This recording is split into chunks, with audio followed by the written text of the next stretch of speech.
Hey, Shalom. Actually, how do you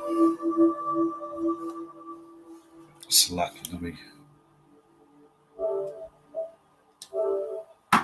select it. Let me go ahead and make sure this is working. Trying to get this going, man.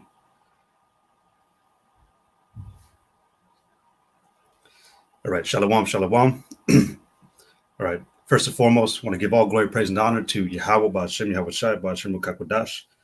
All right, double honors to the apostles and elders of Great Millstone. All right, peace and much love, honors and blessings, salutations to the elect. All right, for retaining their integrity, holding on fast. All right, this is Yaakov, and just want to kind of going to be like a spiritual vent. All right, just a couple of things I want to talk about, man. Here visiting the brothers, man, and just today, just a little vexed, man, from the things that we encounter, man. Had to deal with a situation today, this morning, but on the way to and from dealing with this matter, just seeing everything that goes on, it gets vexing at times. And today was just a day that, like, it ain't even noon yet, or it's about to be noon. But even at that, it was already enough to, get my spirit, irritated for the very fact that it's oppression that, I was seeing, seeing the pride of Esau, all right, seeing the destruction of our people, man. And so, I wanted to make a lesson, man, that's pointed towards, just where your mindset should be at, especially in the near times that are approaching, man, because, hey, man, Yahweh Ba'ashem Yahshua, man, is about to return. Okay, we say this a lot, man, and it's really redundant, and we use it as a as a definitive point, that at the end of the day, where your integrity of your mind is, it's going to be judged regardless. But the truth of the matter is that there's a power on its way, all right, who has a great hate for everything that's been going on here. And we as the elect, man, where your mind should be at in these current times is to get up out of here. Okay. You don't want to be letting your flesh, distract you, because that's actually why I wanted to make this lesson. After I saw this one thing that it wasn't even, it really had nothing to contribute to what everything else I had seen. Everything else I'd seen already, like, man, fuck this place, man. But this one little thing that was like really, irrelevant is what kind of made me want to make this lesson. But basically, me and the brothers, man, we were driving home, getting something to eat. But this morning, we're driving home, and I remember my eye caught this I don't know if it was an Edomite woman or something, man. But there was he had her dogs out, and I remember just looking intently as we're driving by, like trying to guess, was that a male or was that a female? Because they were wearing tight clothing and it looked like a female, but also I couldn't tell. And I was just like, man, that's like, I was thinking about the kingdom, man, like in the time when Israel was in order, and then you got when Israel will be in order, your mind's not going to be so distracted and wound up on these, not pertinent thoughts. Okay. When you actually just, evaluate your mind and you see all that clutter in there, all these thoughts that are just racing, going through your mind is actually not supposed to be like that. All right. Your mind is actually supposed to be stable and have a calm wave in it. You're not supposed to be having this thought, that thought, all these thoughts just racing. Your mind, you're actually supposed to be at peace.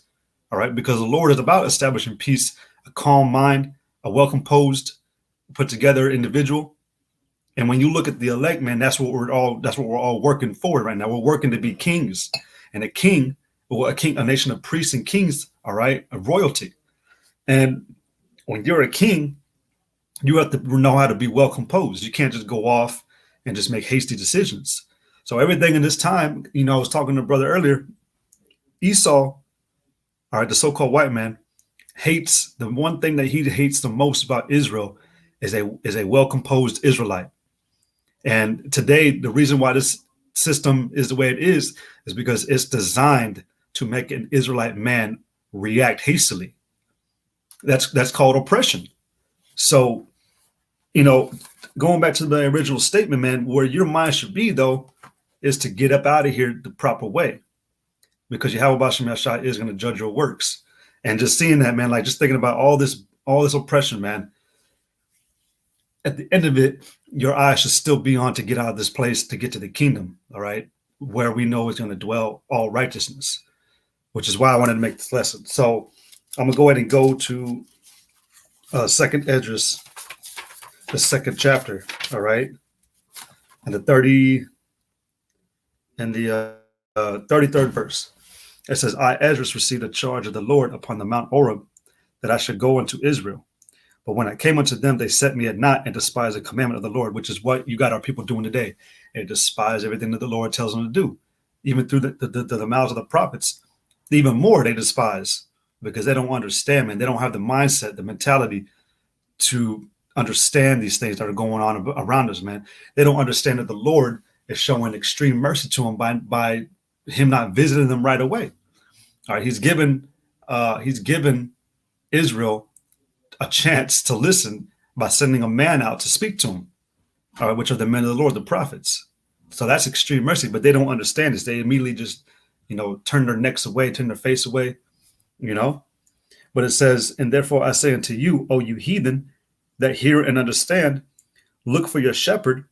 He shall give you everlasting rest. And again, that heathen is not talking about the actual heathen. It's talking about Israel. It says, he shall give you everlasting rest, for he is nigh at hand, that shall come in the end of the world. See, and that's what I was saying, man. Yahweh Bashem Yashai is on his way. Okay? So your mindset should be to get your ass in order and be meditating on the proper things, all right, on the things that retain to salvation. All right. These other things, this world is designed to make you get distracted. Okay, we know this. All right, we already know this, man. So it's your job to set those thoughts in order.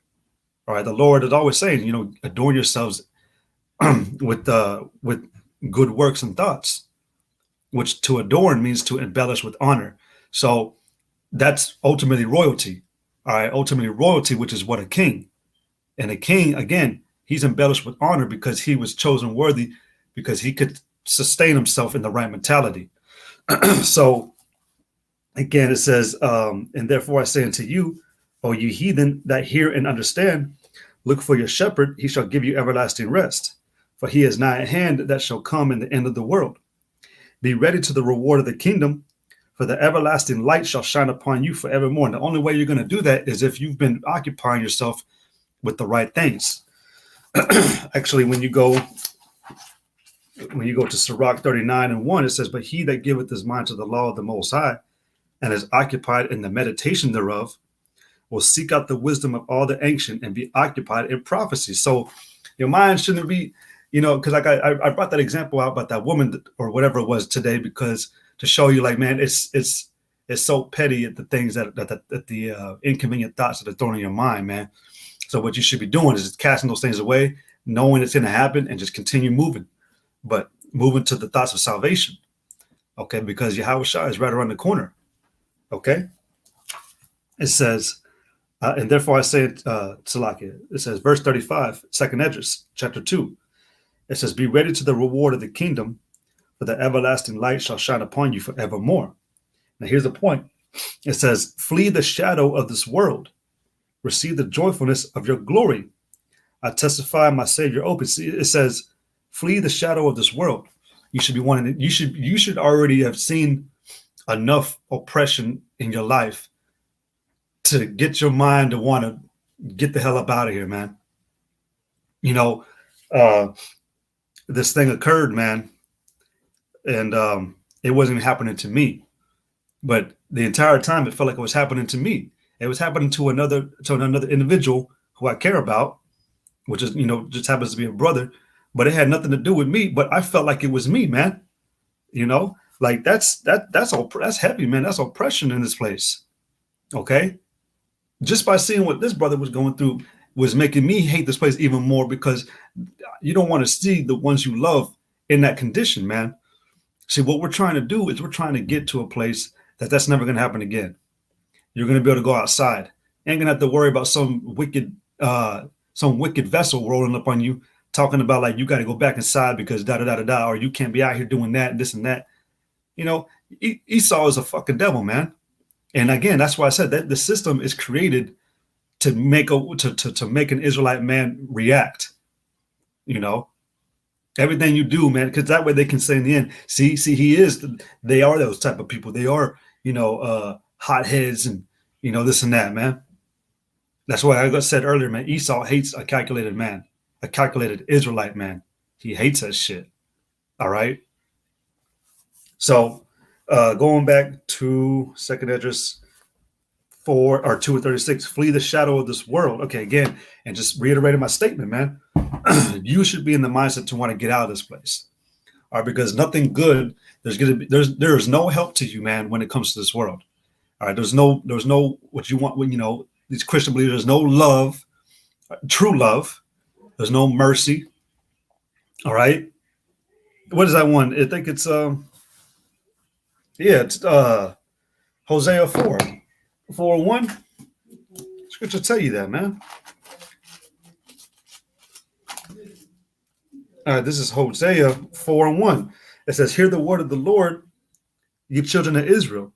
For the Lord had the controversy with the inhabitants of the land, because there is no truth, no mercy, nor knowledge of Yahweh in the land." See, and that's why this place you shouldn't be looking to want to establish your mark in this side. Okay, you should have already been shown enough oppressiveness to want your mind for you to agree that this place needs to be destroyed. All right, every believer that believes in Yahweh B'Shem Yahshai, man, all have to drink that cup. The entire 1/3 has to drink that cup because that cup was bitter. What did Yahweh Shai go through, man? Bitterness. His own people received him not. The enemy, the wicked, dealt with him. They touched him. They abused him. They hurt him. They hurt his people. So we got to go. We're going to the same thing. We're witnessing the same thing that our power had to deal with. So he agreed. Yahweh Shai agreed that this place was wicked, right? He agreed that this place needed to be destroyed. So you should be in the same mindset as Yahweh Shai. Okay, actually, you know what? This is Matthew chapter 10. I don't know, actually, you know what? Actually, it's Luke. Yeah, it's Luke. Shit.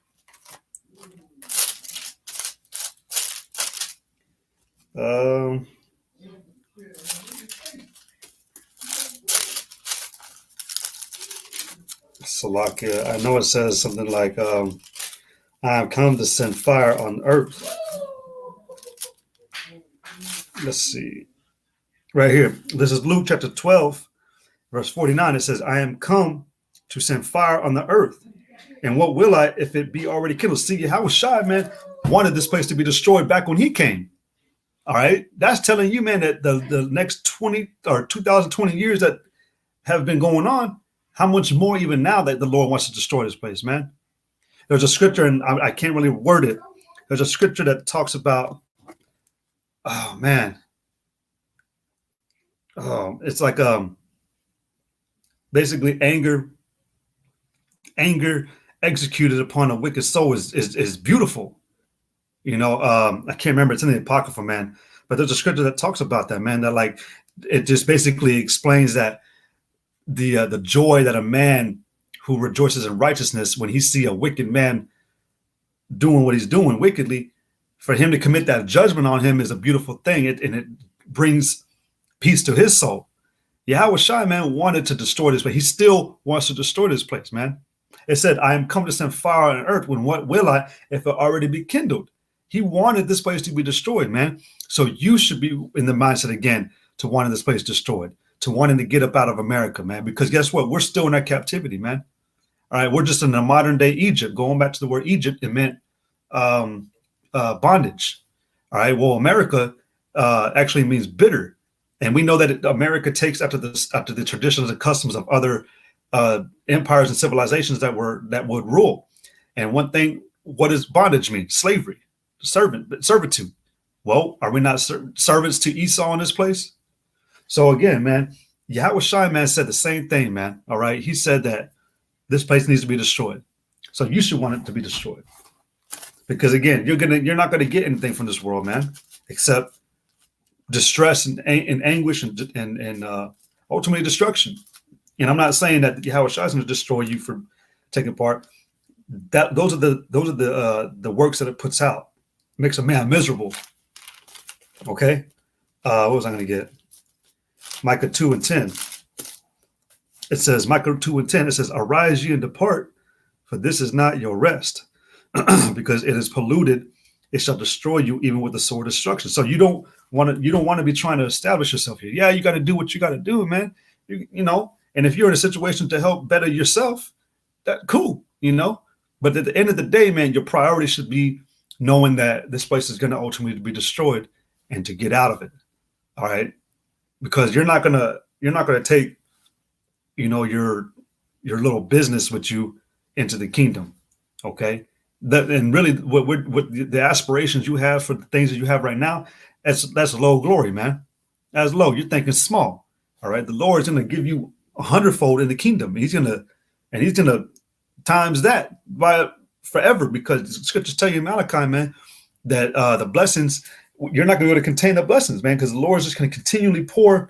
You're going to have everything, man, and not even just blessings and rewards. You're going to have peace. All right, you're going to be able to enjoy the things that you're given. Okay, you're going to be able to literally sit there and enjoy it. So you got peace mixed with riches, mixed with righteousness, man. Like what? What more can you ask for, man? You don't get none of those things here. Scripture say there's no peace, say the Lord, to the wicked. And the foundations of this place are out of course, man. So we're getting recompensed by the wicked, man, for just trying to just exist.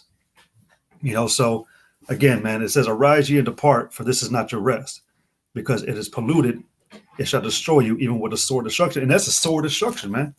All right. It ain't talking about just regular, it will get your ass, man. So going back to second Esdras. Second Esdras 16 and I'll start at 39. It says, even so shall not the plagues be slack to come upon the earth, and the world shall mourn. See, there's already a reserved judgment for this place. It's already been set. All right. It's already been grounded that this imminent destruction is coming. That's what the word imminent means. It's 100% going to happen. But it says that even so shall not the plagues be slack to come upon the earth, and the world shall mourn, and sorrow shall come upon it on every side. It says, oh, my people, hear my word, make you ready to the battle. And in those evils be even as pilgrims upon earth. So if you're distracted by this world, man, or what it has to offer, you know, and you let it consume you, man, then you ain't going to be ready for what's coming.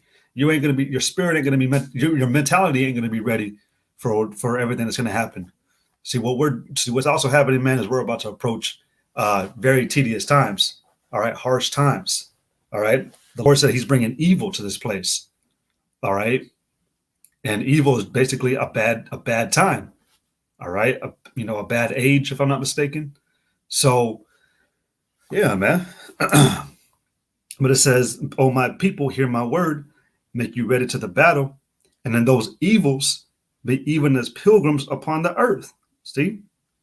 So just passing through. All right. Just passing through. Get what you got to get. Sustain and live. Live according to Yahweh Shem Yahshai, while he transitions us from our captivity to redemption. Okay. It says, let me see. It says, he that selleth, let him be as he that fleeth away, and he that buyeth as one that will lose.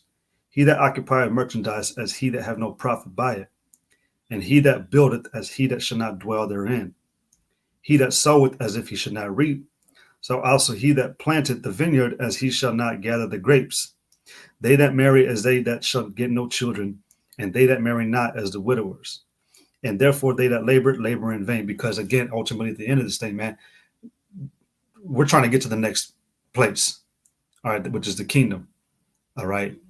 So, man, you again just hardly reiterating, man, like you want to be in the mindset of wanting to get out of this place. This place don't offer you nothing, man. It says that there's sorrows in this place. All you get is heartbreak, heartache. All right. So that's all I can really say, man. Just to, This place is evil, man. This place is wicked, man. We are under the captivity of our enemy. All right. And hey, Psalms 124, man, the second verse tells you, man, that if it had not been for the Lord, if this would not have happened right now, man, we would be dead. Esau would consume us, or the world would die away.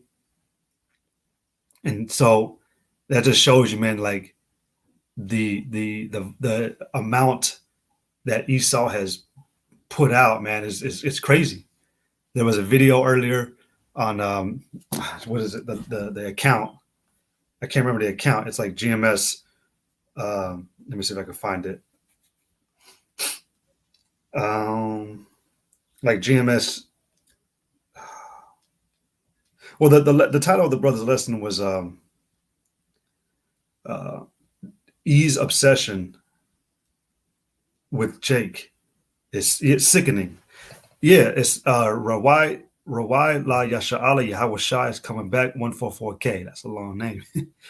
But he had titled a video. I don't know if you can see it. Nah, you can't see it. But it's another Tom and Jerry clip. It says, hatred. Esau Edom's obsession with Jake is downright sick, man. Like, you are compassed about with sorrows, hatred, disdain, mockery. So you're not going to ever amount to anything, man, as long as you're under this man, as long as you're under the rule of the wicked. All right. So again, flee the shadow of this world, man. All right. You want to get out of here. All right. I'll go ahead and read another one, man, and then probably end it. This was just a short live. Because, you know, like I said, man, I got a little vexed today by that shit, man. Like what I just, you know, what I seen. Because, man, I'm over, you know, for y'all don't know, man, I'm up here visiting the brothers in Milwaukee. I'm like 2.5 hours away. But Milwaukee, like I live in Platteville, man, and I don't really see much. You know, I keep to myself, do my thing, you know, just, you know, making it. But I already know it's nothing but E over there, man. It's nothing but Esau. Well, you come up to Milwaukee, man, it's like a Dallas. Because, you know, when I would go visit the brothers in Dallas back in like 2015, 2014, I would be tripping like, damn, it's really fucking crazy. Like, it's wicked, you know? I remember seeing a woman, man, one time literally dressed in a toilet paper dress. She had fake tits and everything, man. That shit was coming out. And she was in the open, like, dude, like, it was tripping. And that's what, I mean, me trip, I was like, what the fuck? Like, they have no shame. This place has no shame. But like I was saying, you come up to Milwaukee, man, I'm tripping the same way. Like, man, I didn't know this how bad it was. It's dirty, broken up, you know. There's a word for it, man. But it's pitiful. And then you see Jake, man, in the condition, man, like they are bugged out and gone. This place is wicked. You know, so I didn't even have to see all the Jake that I usually see, man, to be like, man, this place is fucking gross. It's you can feel the vibration, man. But you just see like E while he's in the area, you know, you see the pride on him. You see they want blood, you know, and then you just see the composure of this place, man. It's vile. But this is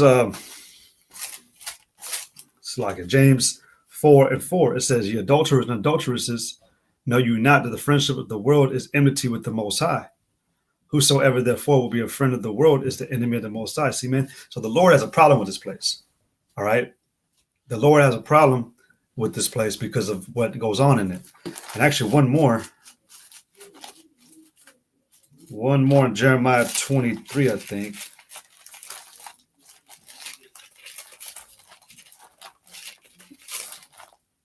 Is it 23? Yeah, Salakia. Jeremiah 23. And Salakia, I gotta put this right here. Jeremiah 23:10. It says, "For the land is full of adulterers, for because of swearing the land mourneth. The pleasant places of the wilderness are dried up, and their course is evil, and their force is not right." See, so the Lord obviously hates this place with great, you know, disdain, man. This place is full of disdain, man. This place ain't worthy for shit to be redeemed or for the whole entire mass of people to be saved. Okay? Because again, all it promotes is unjustness, man. You go into how Esau used manipulation to have people worshiping him and his system. You look at it in Wisdom of Solomon, the 14th chapter, And it says, man, that he used it as an occasion to deceive the world. You know. So let me see. In Wisdom of Solomon 14, and I'll start at 22. It says, moreover, this was not enough for them, that they erred in the knowledge of the Most High. But whereas they lived in the great war of ignorance, those so great plagues called they peace. For whilst they slew their children in sacrifices, or used secret ceremonies, or made revelings of strange rites, they kept neither lives nor marriages any longer undefiled, but either one slew another traitorously or grieved him by adultery. Seeing that in that course is evil. This was what became manifest and highly promoted in this place. It says, so that there reigned in all men without exception blood, manslaughter, theft, and dissimulation, corruption, unfaithfulness, tumult, and perjury, disquieting of good men, forgetfulness of good terms. I mean, hey, Esau is trying to keep the righteous men out. Esau knows if they take control, it's over for him, which we already know it's over. It's been set up and written, all right, that Eve's power is going to be taken from him. You know, I asked, a brother this earlier because I didn't tell him who the statement was made by, because I don't even want to say who it's by. There was a statement made by a historic man. He had made the comment, shoot, I'm already forgetting it. He made the comment, almost all men can endure adversity, but test a man's character, give him power. And we've seen how Esau acts with the power. All right. Going to Wisdom of Solomon, the 6th chapter, what did the Most High say? I have given you sovereignty.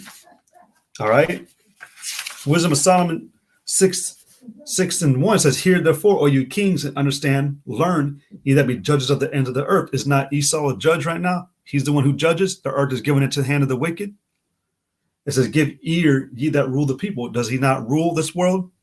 He don't just rule America. I mean, he rules the whole world. And he glories in the multitude of nations. He loves controlling the masses. Who was it? I think it was the David Rockefeller, man. Like Aaron Russo asked him questions, man. He asked him about how he views, ruling the people. And David Rockefeller basically got out saying, like, yeah, I get my rocks off on it. I love it. So yeah, he glories in the multitude of the nations. It says, for power is given you of the Lord, and sovereignty from the highest. See, he has control. Okay. But what he does, instead of promoting the right thing, is he hides or lies or obscures it, demonizes it, and then he delusions the people and makes them turn against what's right. So that's what you get when you fall victim to this world. You ultimately show that you're against the Most High, man. So and that can just encompass what I was saying, man. Like, you don't want to lose to this world, man. Because all you're going to get is destruction. All you're going to get is a polluted mind. All right. All you're going to get is a purpose taken away from you, because you've been called out to represent the higher power, to be a representative of him, and he wants to give you peace. But if you lose yourself to these things, man, knowing full well that this world will never change unless it's destroyed, then, I mean, that's between you and the Lord, man. But your goal should be to want salvation. You should want salvation, ultimately to be delivered out of this place, because Yahweh Shemeshah is going to come back and redeem a select few, and that those select few are going to make it out of here, and we're going to be the kings in the kingdom to come. So just wanted to put that out, man. Nothing too big. Lord willing, I'll do another live, maybe with another brother. But for now, I'm going to go ahead and end it. I want to give all glory, praise, and honor to Yahweh, Ba'ashem Yahushai, Ba'ashem Kakwadash, double honors to the apostles and elders of Great Millstone. All right, peace and much love, honors and blessings, salutations to the elect. All right, Yahweh Ba'ashem Yahushai, Barakathum, Kwame Shalom.